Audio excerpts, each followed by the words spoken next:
Welcome to the Inspiration Hour with Luce and Mac, as we inspire by sharing real people's stories and their exhilarating journeys. We all learn by sharing our gifts and talents through the power of talking with one guest at a time. Get cozy, get your favorite nighttime drink, and let's get ready to be wowed with inspiration. Buenas noches, mi gente. How's everyone? And happy Thanksgiving. I hope everyone had a great Thanksgiving weekend. For those that celebrated, for those that were unable to celebrate because they were away from loved ones, wishing you still a blessed weekend and that you were able to do something delightful. So it's another Monday evening, and we're just turning it around, making sure instead of Fridays always being like the high of the week, let's turn it around and make it a Monday, okay? So it's another inspiration hour here with Luz. And of course, I want to bring on people that inspired me in my life, and not only me, but we could also learn from them. So I want to welcome my good friend Melissa. And just so you know a little bit about her, Melissa worked in youth development for about 10 years. Before switching gears to marketing and promotions when turning 30. Once she became a solo mom, she wanted to find a way to bring her career knowledge home. Blogging was a perfect fit that allowed her to merge careers and motherhood. JustaBXmom was born from that merge in the fall of 2015. JustaBXmom has become a resource for all parents. Melissa is now working toward launching SoMi's Playhouse, a children event center and thrift shop boutique. Currently, she is supporting families as a parenting and homeschool coach. Melissa is the Bronx-born resident that is excited to see and be part of the Bronx Is Blooming era in history. So let's welcome Melissa. Hi, Melissa. Hi, Luz. Thank you for having me. I am just so happy that we got a chance to connect. You know, we follow each other, we support each other's work, and we're both Bronx-based. So this is just like, what? Like, of course I had to have you. I love it. Yes, I mean, just God connects people the way they're supposed to be connected. And since we were able to meet in person, we've just like connected. And I love whenever we get the chance to collaborate because your energy is amazing and amazing things. And I hope to have good energy. And just oh my God, yeah. Yeah, and you know what? I have to admit, I'm really excited to have you on because I think a lot of people don't understand how blogging even like can transform your life. Like a lot of people get a lot of resources from blogging. We've learned a lot from other people sharing their experiences. And that's how I met you. And I knew about JustaBXmom before we got to meet in person. And I remember sharing that to you. And just wanted to, you know, learn from you and your journey, how you started and where you're at now, if you don't mind sharing. Of course. So I never thought that I would be sharing my life publicly. I'm what you call like a publicly private person. Like I'm that person that everybody knows Melissa, but people don't really know Melissa. And that's kind of how I've been my whole life. And then I became a mom. And, you know, I believe that God places us where we're supposed to be. So becoming a mom, I wanted to find a community.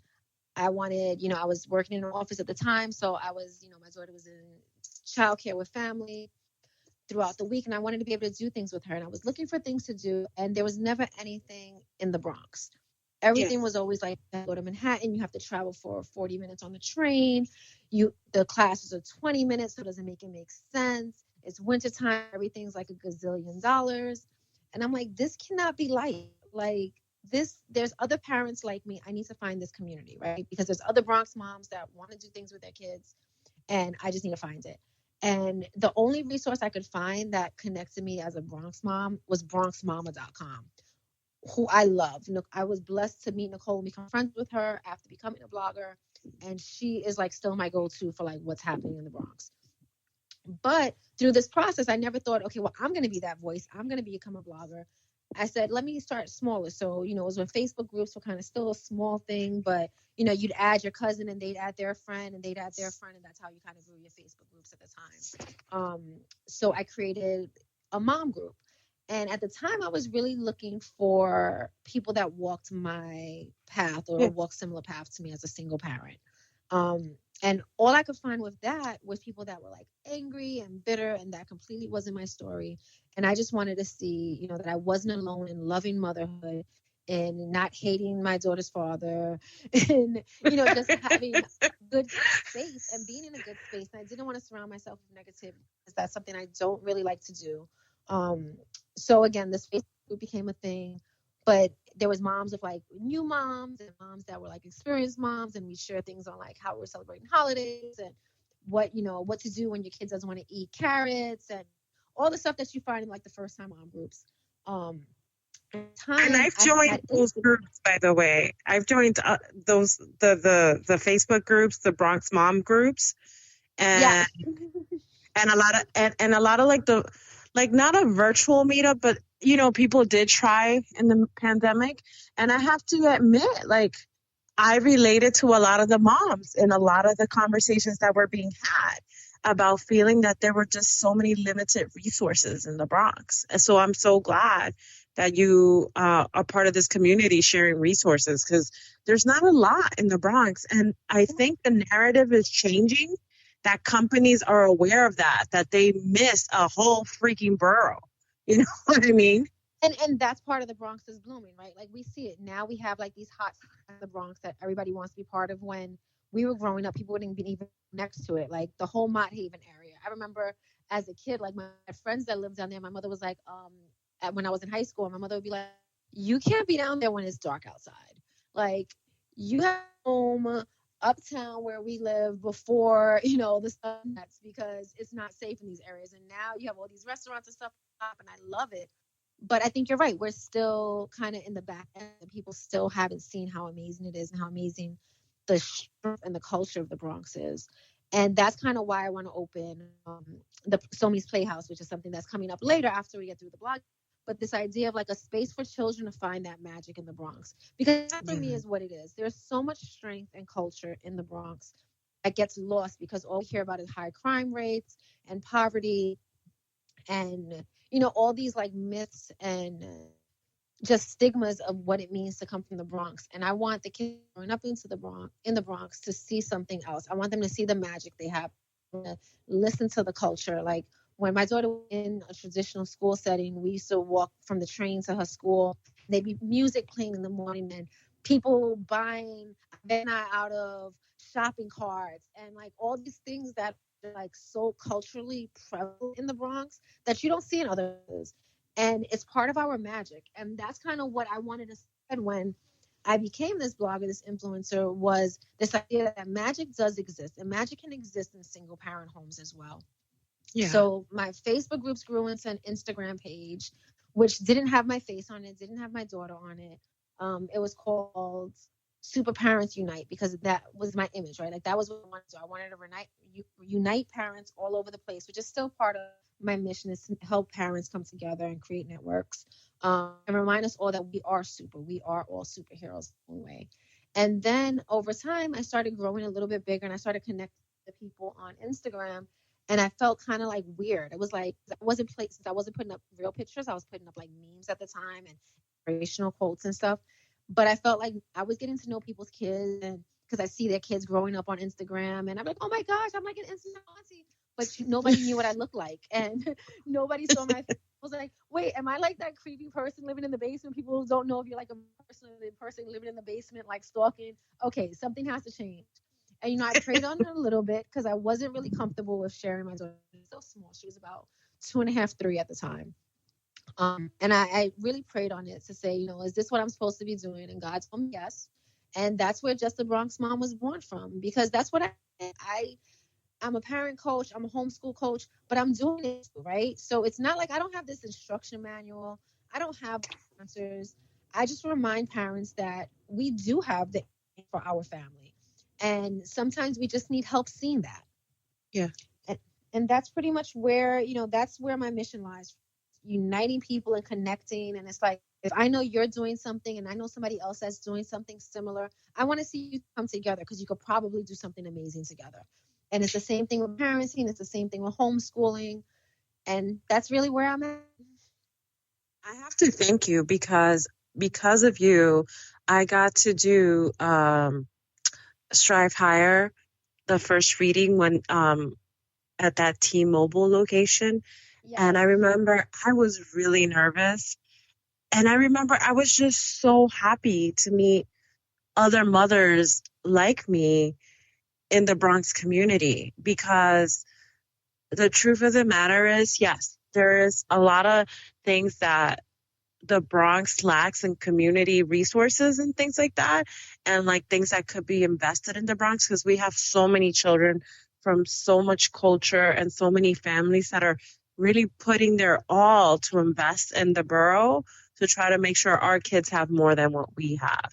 So when I met Olga, when I met you, when I met other parents that are doing things to give back, it was just so beautiful. I didn't feel alone. So that was one thing I was really grateful for, because I grew up in Washington Heights and Inwood, and it's in Manhattan, right? Like uptown Manhattan. They Hmm. do have a lot of resources, but like back in the 80s and 90s, the building I grew up, I was the only Hispanic young girl. Well, not the only, we were the only Hispanic family in that Okay. building. So if we wanted to feel like we were close, like close to someone from our Connected. Yeah. culture and connected, it was not anywhere in that area. And it feels pretty lonely, you know what I mean? It was, Hmm. and the Bronx has always been something that I grew up going to, because that's where I connected with my family. Like we didn't have like those like school friends that we saw after school. We were just connecting with family members. That's how we built our community. And now my children are here growing up, and they've made friends in their neighborhood. And to me, that's monumental, because those are the memories that they're going to make for a lifetime. Definitely. And I think that's what it is. Like, I mean, I've been really like with these words of the year, like I never used to do them. And then these past, I've really been on them. And it was 2020, my word was intentional. And I Hmm. wanted to do every intention. I wanted to do everything with intention that year. And I was like, again, I say that God has a funny sense of humor, because that's the year everything locked down. You had no choice to be intentional about what you did, right? Like we had to be intentional about what we bought. We had to be intentional about where we went, who we were around. And I live with that. And this year, I realized that even through that intention, I'm all about community and connection. So this year, my word was community. It's about building that community and entrusting that community, because that's what we leave our children. At the Yeah. end of the day, yes, wealth is amazing. We want to grow wealth so that our kids don't have to work as hard as we do. We want to do all of these things, but throughout that, we don't want them to be alone. And the only way to keep being alone, family's amazing, but family doesn't always cut it, right? Like, because Yeah. family, it depends on how you define family. Because if you define family just by who you're related to, you're not always going to connect to those people. Yeah. So building that community and leaving a community that cares for your children behind, I think is the real legacy. And that's what it's about. And that for me is at the bottom of everything that I want to do. So as a blogger, it's about building a sense of community. And my blog is very simple. It's a review blog. I let you know what we did. I let you know where we go. I let you know what we're playing with, what we're reading, what we're watching, because I believe that if I can give Even you our toys, by input, the way. Even yes. toys, which I really enjoyed, by the way. Yes, lots of toys. Because for me, it's again going back to that intention thing where I tell stories. Like if you go on my blog, it's not like a press release. You're not just going to hear what the brand wants you to hear about it. I'm going to tell you about how we play with it and how, most people buy Shopkins and they'll just collect it, but we buy Shopkins and we use it for math lessons and we do division with it and we use it to decorate the Barbie house. And, I look at helping people see the worth in what they're purchasing. Because as a solo parent, I got to think about where every dollar goes. I Yeah. have to think about how I'm investing in my daughter. I have to think about what I'm investing in. So again, going back to that idea of intention, I want to be intentional with my dollars. So if I can buy something and share what I think about it, or I can have a brand send me something and share what I think about it, then that helps you when you're deciding to make a purchase. You can go on and be like, oh, wait, I think Mel was talking about that last week, or I saw her put a picture of that on Instagram. Let me see if it's on the site. Let me see what she thinks about it. And then you Yeah. get an idea of how it plays out in real life. So when I do the blog, that's kind of where I'm at with this idea of like building a sense of community like that, where I want to be a trusted voice. I want to be somebody that you can trust in what I'm saying because I am part of your community. When it comes to coaching, I tell all my clients, you are your child's perfect parent. There's nothing that I can say to make you a better parent because I'm not parenting your child. I'm giving you tools, I'm giving you resources to do the best job of what you're already doing. You know who your children are. You know who you are. So anybody that comes in as a coach or as a specialist or whatever is the hot term of the day is, and they tell you, no, stop what you're doing. You got to do it this way. That's not right because that's not real, right? Like it's like a diet. You can go on a diet for a week and okay, I'm not doing sugar for a week. And that's great. But what happens on day 8? You go back and you're like stuffing your mouth with chocolate cake and pudding and donuts because you missed it. As opposed to when you make a life decision to change your lifestyle. Oh, now we decided we're going to do less sugar. So you stop buying soda for the house. Those are how you make changes. You don't make changes by not being true to yourself. As a coach, that's what I try to leave with parents with. This idea of you already know what you have to do. You already know who you are. You already know who your children are, whether this is on the parenting side or the education. You know who your children are. Let me be here to support you and your children where all of you are. That's beautiful. And, I really do believe in that type of coaching because I think everyone knows what they need to do, by the way. And I've heard many different ideologies of how to like improve or set patterns of behavior to do the skills you want to like gain, right? But I always say the same thing, like if you know what you want to do, you just have to start building a habit of it little by little and making sure you set up people to want to do that. If it's a diet, just like you said, get rid of the soda. And little by little you start making healthier decisions on what you want to do, like how to eat healthier. So I completely agree with you.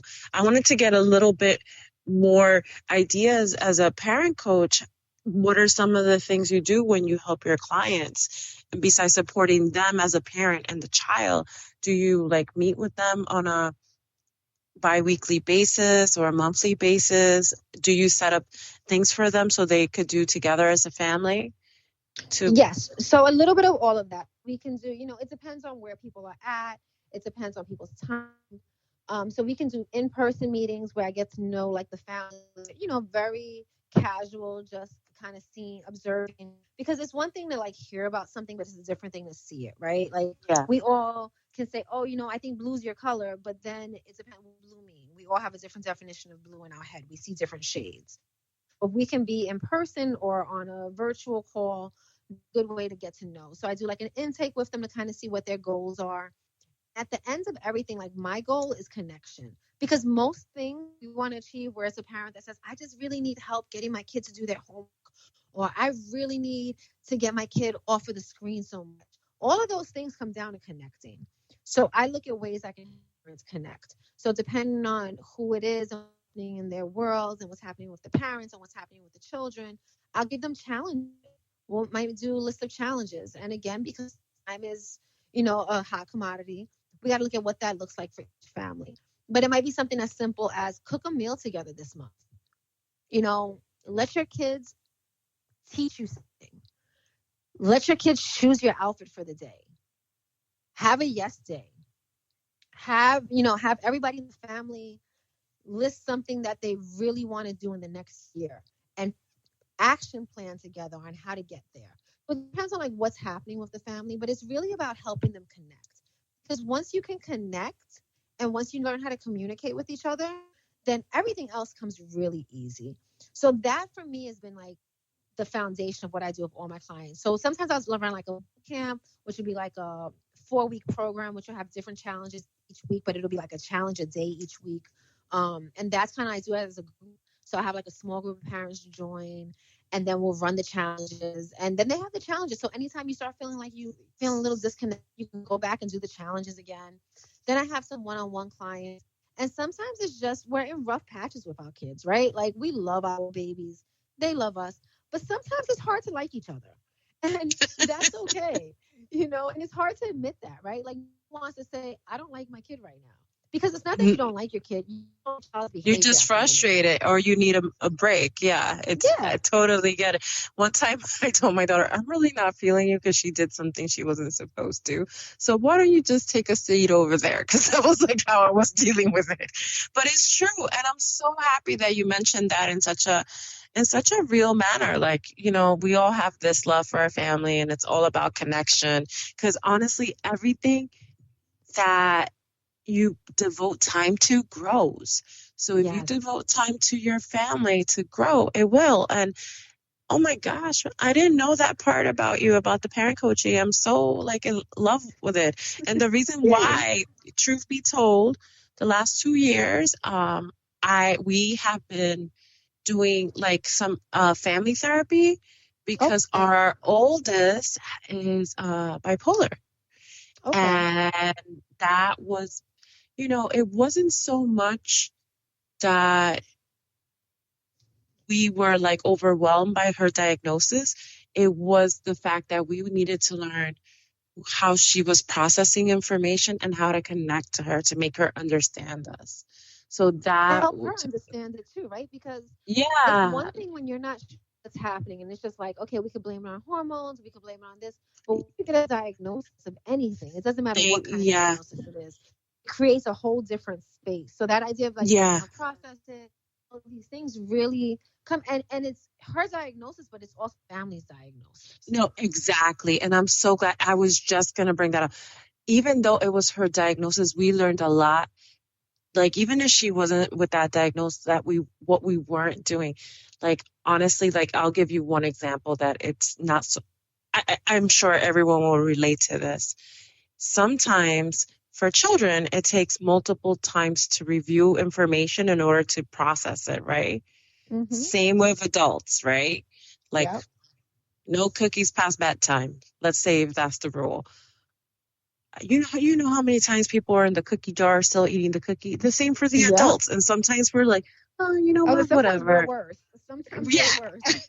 So it's the same thing. It takes the whole family to get together in that one page of like, there's no cookies in the cookie jar. Lock it away and seal it. That's it. We're only going to break our hands in the cookie jars when it's like the holidays and things like something as simple like that. Having that as a family goal, it took us a while because now we're dealing with a diagnosis and we're like, oh, so what does that mean? I just told her there's no cookie in the cookie jar, but she still doesn't get it. How can I help her to get it? It was like one of those moments where we're like, it didn't just apply to getting something simple that's a family rule. It applied to her grades. It applied to her learning methods, that we had to become so well understanding of the way she was processing information that even though the so-called teachers that were experts sometimes weren't experts. So this was one of the reasons why it really behooved us to understand the diagnosis so well. Like, where does she... It's also not just about a diagnosis, right? Because at the end of the day, she is not her diagnosis. Yes, the diagnosis is part of her. So part of what happens is the whole family dynamic is trying to learn or is learning. I don't like to use try. In my house, we say, the moment you try, you've already failed. It's like some quote in high school, and it's always stuck with me. Because if you try something, then you're admitting that you have doubt in yourself to do it. So you do your best at something. So as a family, you're doing your best to kind of figure out where everybody is with the diagnosis. Because everybody has to process. Everybody has to live with it now. And then she's seeing it, but she's also dealing with all the other stuff. Like, she's dealing with hormones as a child, as a teenager, dealing with having younger siblings. She's dealing with her parents. She's dealing with her relationships with her friends. She's dealing with challenging schoolwork. So nothing stops, right? Like, it's just like as an adult, we have to manage everything. No matter how hard work is, we still got to come home and be super parents. No matter how late it is, we still got to make sure dinner's cooked. So we're all juggling and balancing all these things at once. And what happens is we forget that other people are doing the same. Yeah. And that's where the disconnect happens, I think. No, I agree. And I think it took us all a while to be like, hey, regardless of what's happening, we still want to get each other. And I think that was so important because even in our worst days, her friends will be like, oh, your mom is so easy to talk to. And meanwhile, I might be going crazy in my head, but we learned to talk. And the same thing with my husband, because he'll hear her friends talk to her, or she'd talk about her friends. And it was like, okay, because to us, it mattered more that Yes. we were in good, like in a good place as a family. So I'm so glad to hear that. Now I want to know a little bit about, if you don't mind, I'm not going to say your daughter's name, but how has your business impacted your daughter? I know a little bit, but I would love to know, her seeing all these great things you're doing, how it's transformed her and how she's supported you. Well, she herself has become an entrepreneur, and I think it's partly because that's what she's seen in her life. Like myself, some other members of the family, like she sees people going out and doing their own things. So she's early on. I mean, I think when we met, she was talking about starting her business and having started her business. So she at 6, she's 8 now. She'll be 9 in a month and a day or two. Like her birthday's in January. My gosh. I'm like freaking out, it's over already. But at 6 years old, she decided to start a hair accessory business, JustaBXmom. And I remember that came from talking, and she was like loving JoJo Siwa bows at the time. I was tired of paying $15 on them. And I was like, listen, why are you walking around spending all this money to rep somebody else? Like, you are talented, you're creative. And she was like, you know what? You're right. And we left it alone. Like, it was a conversation we had one day, and we left it alone. A couple months later, she goes, Mommy, I'm ready to start my business. And we wanted to do like trying to make bows. Like we weren't in a point where we wanted to like learn how to make them. But so we looked at resales and what that meant. So she learned like the steps, what it meant to have a resale business. So she became like a boutique. We incorporated her company. Like she was an official business owner at 6 years old. And from there, she's just grown. Like we're homeschooling full time now. So part of that is really giving her this to figure out who she's going to be, who she is now, who she's growing into. And art is really big for her. So she just produced her first virtual art show about 2 weeks ago. That's where beautiful. we looked at the calendar, she looked at what she had done already and how long she thought it would take her to do a couple more projects. She made the date of it. We went over what time of day we thought would be best. Some of her old school friends can be on it, and family from different states could be on it. And then she produced it. She created all the art for it. She organized as one of her homeschool lessons. She organized the schedule for the day. So she built the agenda for the art show. She wrote the program for it, which was another homeschool lesson. She created so she wrote out descriptions for the arts that were being exhibited. Then she put it into a program. And she hosted it. And she did this all by herself at 8. And all I could sit back and be so impressed by her. So I feel like a lot of times what happens is like, I want to be this, like, we all want to be a perfect parent. I think we're a perfect parent because we're who they need us to be. But, perfect in the sense of like, we want to do no wrong and we want to make no mistakes as a parent. Yeah. But that's not life. We know that. But they end up showing us so much more because I could say, oh, I inspire her and I do all this to make sure that she's going to be this and that. But she is like a little powerhouse in herself. So she sits back and she, has an opinion about every and anything. And she's not afraid to let people know what her opinion is and where she stands on things. And I put that towards the fact that I've treated her like a person. And I'm really big on believing that children are people. And they're not just accessories or nothing else. I always say like she's my heart beating outside my body, but she is her own individual self. And I am so impressed. I didn't know she did that 2 weeks ago. I am like, wow, that's amazing to have her first virtual art show, do the program, did it, and I'm sure it was heavily attended by her friends and family and everyone else that were welcome to show. Did she celebrate that moment? Like once it was done and she's like, yes, Mommy, I did this. Yes. So she was proud, but to her, that moment. But her celebrations for moments like that are so short-lived because she's, oh my God, that was so much fun. Okay, now next thing. She already goes on to what's next for me. So she was already thinking about what's going to be in her next show. She started working on other projects. She went back to working on the comic book that she's working on. So for her, it's like it's great. I love that I finished this. And I try to make sure that she understands like the accomplishment of it. Like, you're doing things that grown people don't do. You know, take time. It's okay if it didn't look exactly how it looked. Like, we have a chance to try to do it again. But she's not a kid that'll like sit on her accolades for long. Like, it's like, okay, thank you for saying how great it is, but now I'm off to do something else. Wow. I'm just like, I'm blown away. You just blew me away. Like, that's wonderful. I heavily applaud her and I applaud you, because if she's doing this at this age, I could just imagine when she's like my age, she would have accomplished all her dreams and goals.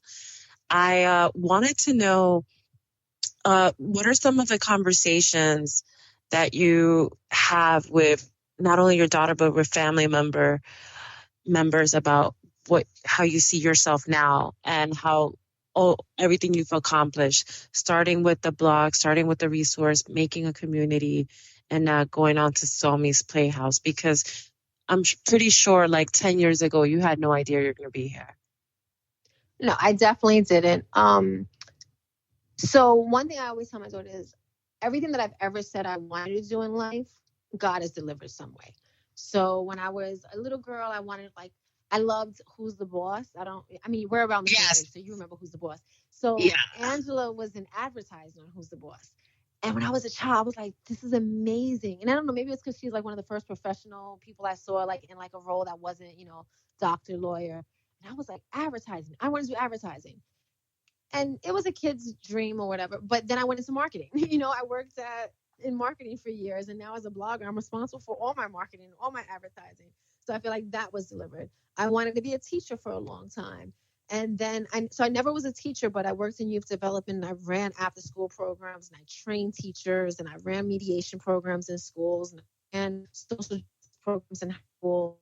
So I got that idea of classroom kind of experience and after school experience. So that was accomplished.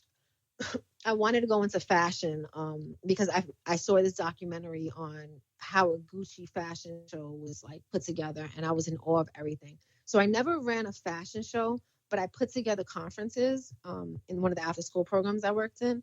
I would do for like 5 years, I ran their teen conferences. And then for being involved in fashion, I helped co-manage a couple of models when I was in my 20s, as well as worked like as a photographer's assistant.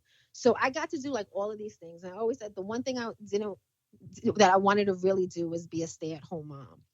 And I always laugh at God's sense of humor, because right now I work from home and I'm a mom, and it's kind of like I tell her. So one of the things I teach my daughter is like, it might not look like what you expect it to look like, but it'll be exactly as it's supposed to. And that's something I try to remind people, or I do my best to remind people on a regular basis, is we don't have the guidebook, right? We don't come with blueprints. We don't know how our book was written or where it's going to go, but we can get there. Whatever it is that we want to do, it might not look exactly as we have it planned, but we can do it.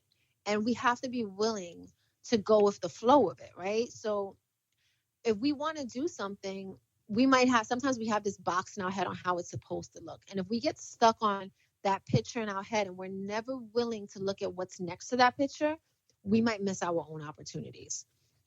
So that's one of the things I'm really trying to teach her, is that you're going to be exactly where you're supposed to be. So sometimes those frustrations when you miss the train or you're late to something. And I had that moment to remind her, it wasn't our train. Or, that wasn't meant for us. What's ours is going to be ours. And that for me is something that I hold on to, because that way then you don't worry about jealousy. You don't worry about competition. You don't worry about anybody else's place, because you know that their place is theirs and your place is yours. And that doesn't mean you both can't win. That doesn't mean you can't help each other. But I don't have to take from you to get ahead. Oh my God, you're giving her the best advice. And I was going to ask you what is like the advice you wish you would have gotten if it was a younger yourself. And I'm hearing you say this and I'm like, that's the perfect advice too. Because one of the things I've noticed as a entrepreneur, because I started writing in 2016 and developing my business slowly as a full-time mom, a full-time wife, full-time worker, and still growing little by little. But there were a lot of things I learned not in a way I thought I was going to learn, by making mistakes, by not understanding the business, learning it slowly, sacrificing so much of my time to learn the craft. But I'm exactly where I needed to be. And it's just like you said, it wasn't what I was expecting, but here I am. And now the goals I'm working on for this next year, for 2022, are completely different than what I was working on 2021. Completely different. And I feel blessed, and I'm happy, but I think I always get my moment, and I don't know if this happens with you. Like, my younger daughter, Chloe, wrote her first book. She wrote and illustrated her first book, helped her That's amazing. self-publish it, which is a cheesy story. We made it into an animation, which we laugh at every time we see it. And my son, who is he's turning 8, he's 7, almost like your daughter, he's been writing. He's been dabbling with writing. We're actually working on a project together, which I don't want to jinx too much, but this weekend he wanted to write a comic book, and he drew everything himself about ham. And it was just so cute. It was like, you got my ham. I forgot how it was, but it was just like, it was so funny. It was such a funny and simple idea. You know what I mean? And he's 7, but children learn what they live. That is one of the truest things that has ever been stated anywhere. Children learn what they live. So when they're surrounded by creativity, when they're surrounded by opportunities, then they learn to look for that. They learn to plug into themselves being creative.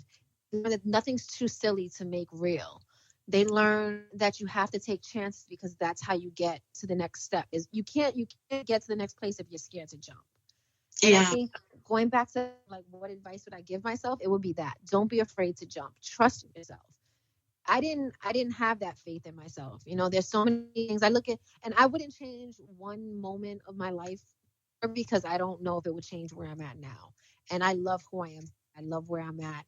I love, this not knowing what comes next stage, and being okay with that, and not being a control freak about it like I used to be. But if I feel like I would be in a very different place had I trusted myself more. Going off to college and being in rooms where people would tell me, oh, you only got here because of affirmative action, or, just not feeling was good enough at times, and not feeling like I belonged at the table. And I teach my daughter now, you belong anywhere you want to be. And nobody that can tell you that you don't belong there except for yourself. And that was something that I had to teach myself along the way. And, our are blessed with the idea that we've kind of walked through those valleys, and we've turned the lights on in them so that they don't have to be afraid to walk through them. Oh my gosh, amen. Please tell me what's next. I know you mentioned, and we danced around SoMi's Playhouse, and how is it looking, and how can we support you? Well, SoMi's is my dream right now. Or our dream, because I have a little partner in everything that I do, and it's something that I for us, but I really want it for the Bronx. But it's looking more like a 5-year, 1-year plan at this point, just because of the status of like the world now, and I want to make sure that it makes sense for us to open it. But I want it to be a space where kids can walk in and everybody can leave with something. So there'll be like a free little library there. So some days parents don't have money to come out and spend, right? But their child can still come into the store and pick something out, even if it is a book, which hopefully they'll love, because I love books and I want to share that love of books with others. But I also want it to be this treasure house where we'll have like a class where it'll be like, Gently Loves toys or little tiny things but a child can walk out with something as cheap as a quarter. Or I'm a discount diva. I love finding things on sale. I love catching up when Target has a good sale or Amazon has something, stocking it away for later for whoever wants this. And those kind of things, be able to resell those things at almost the same price I got. So if something's usually $15, but I got it for $10, I can sell it to you for 12 and I'm making something off of it and you're still paying less than you would pay at a store. So that's kind of what I see for the thrift shop boutique part of it.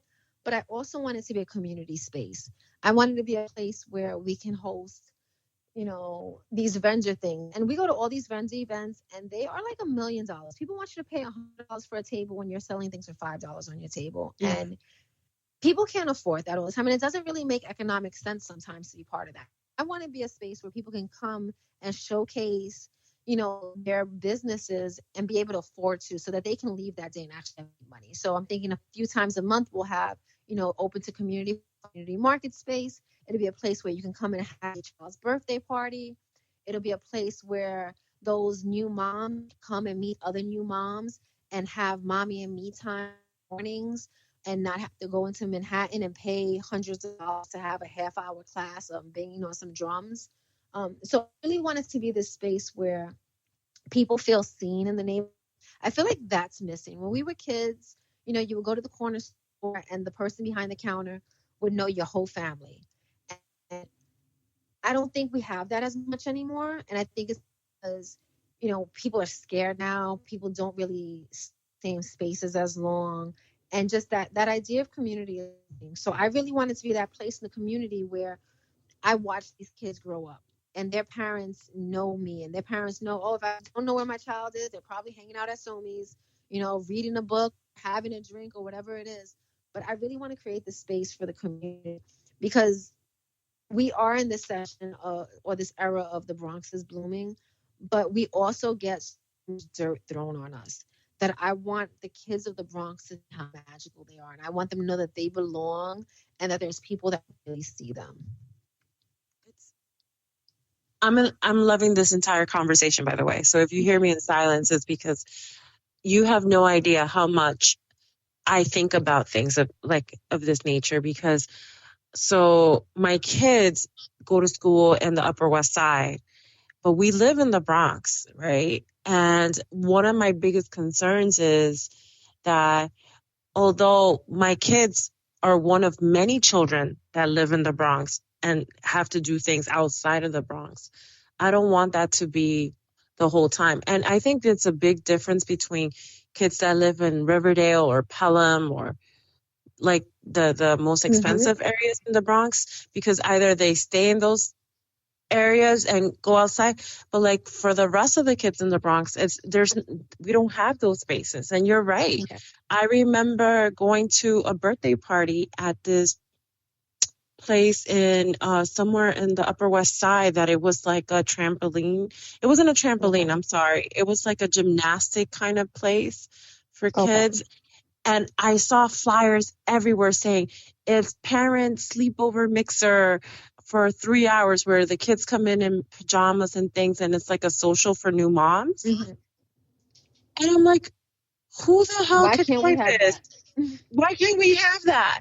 And why do I have to pay $300 a month to be part of that? So like, it was something ridiculous, but but it's out there. And that's just one of many socials that Manhattan has that kids can't experience here.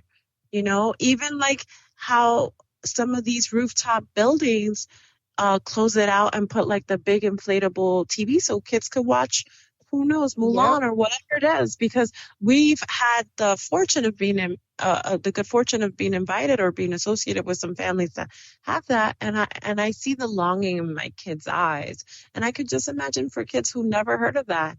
I'm like, wow, like and we want that for our kids. Right? Because it's not for Black and brown kids. Like the majority do not look like us, by the way. Yeah, and for me, it's what you just said, that longing in the kids' eyes, right? Like, how many times, and I'm blessed that when we walk into a store, if my daughter wants something, I've never had to tell her no because I can't get it. If I know, it's because I don't think she needs it at the time or something like that. But I feel for those parents, take their kids out and only have enough to get whatever they have to get from the store at that time. And, whether it means they have to say no to a bag of chips to their child, or they have to say no to, the latest Lego set, whatever it is. But I think that, if your child came home with a good report card or something like that, it doesn't matter if you have money or not. they should be able to be rewarded somehow. And it's not always about the material thing, but it's about just the idea of, I remember places where you would go, and I used to, when I was in high school, I used to go to this pizza shop with my friends after school. And when we would get our report cards, they knew it already because they'd have a lot of kids coming for report cards, but we were there all the time. They're like, let me see your report card. And when we get good report cards, we get free pizza. It's something as little as that it wasn't about the pizza itself, right? Because, when I was a kid, pizza cost like 75 cents a slice. So it wasn't, it wasn't about this idea of the pizza itself. It was about somebody besides my mom or my dad recognizing that I did something good. And that, I think, a lot of times is missing from our communities, because it's the only time we hear about kids is when they're doing something that they're not supposed to, when they end up on the news, when, they go missing. And then we don't hear about them enough, because that's a whole other story we can get into. But really being part of the community, bringing back that idea of a community is responsible for the people in the community. Look at what Olga does. Olga is amazing when she gets these businesses that wouldn't think twice about the people that are in their neighborhood to come out and show up for them. She's connected with T-Mobile. She connects with banks. She has all these different things. She brings the world to kids in the Bronx. She does this Strive Explorers program where she picks different places on different continents that the kids are going to study. And she finds people. She's in New Zealand, and she found a woman that was working in New Zealand to Zoom in and talk to kids so kids can ask her questions about her job in New Zealand. Most kids, when I was 7 years old, I had no idea that New Zealand was a real place. This idea that there are people like Olga that just would be doing this full time if she had funding to do it full time. I'd open my store tomorrow if I had funding to open my store tomorrow. These ideas that there's so many good people doing good work, but it always gets overshadowed. Or not always, but so many times it gets overshadowed. And I think that for me, that's what it's about. It's just bringing awareness. Like I said, going back to this idea of community and connection. I want to help connect people so that we can continue to build community, so that the world that we hand to our children isn't what we're in right now. Oh, beautiful. I'm going to shift the conversation before we come to a close, because I want people to get to know you and, in a different capacity, know how you think, know how you are, and know Melissa outside from what you do. So it's called Finish the Sentence. Okay. And one of the reasons why I want to do this, because it's a nice way to close the show. Okay, so my dream vacation is, say the first thing that pops into your head. Where is your dream vacation? On a beach with never-ending frozen drinks and my feet in the sand. Oh my God, can you please invite me? And a book. And yes, you could be on the beach chair next to me. Thank you. What is something you can't live without? Food. I'm a foodie. I always want to eat. So I just need good food surrounding me. So what's your favorite food? Oh, that depends on the day of the week. Right now, though, I've been having a taste for Thai because I haven't had food in a long time. So I've been trying to teach myself how to cook Thai. I just bought stuff so I can make some pad Thai at home. So and if it goes good, then we'll have to have a dinner date. Yeah, so I was learning how to make pad see ew, but with these noodles that are I have to screenshot and send it to you, but they're supposed to be healthy version noodles. It's almost like a bean noodle or something like that. Oh, nice. And I was really impressed by my not so very small, very cutting corners how to make this take into pad see ew, but it wasn't that bad. And I added some shrimps, and it was a thing. My husband was impressed. I know, I'm trying to teach myself, but every time I say I'm going to save money, and it never works out because I'll spend all my money on food. That's why I love food. People describe me as, if someone were to pick a word to describe you as, Melissa, what would it be? Loyal. If I got your back, I got your back. I love it. So I want to end the show just thanking you for being there. And not only being there for the community and for kids, but making sure you're connecting and being resources for those that might not know what to do for feeling alone. Because I feel like what you're providing is not just a service, you're providing the community where we lack. So thank you so much, Melissa, for being that for us. And I want to thank you for being here with me and sharing space and sharing your world with me. Thank you for having me. This was fun. This was so much fun. Well, you have a good night and enjoy the rest of your week. And thank you guys for listening. Good night. Good night. That brings us to the end of our Inspiration Hour with Luz, and I hope you're feeling unstoppable. If you enjoy our show, please follow me on Instagram or Facebook at LuzMacOfficial, or check out my website at www.luzmac.com. Review, like, and heart us. And don't forget to spread the inspiration with others. And be sure to come back next week as I help you find your inspiration in the little things, one talk at a time.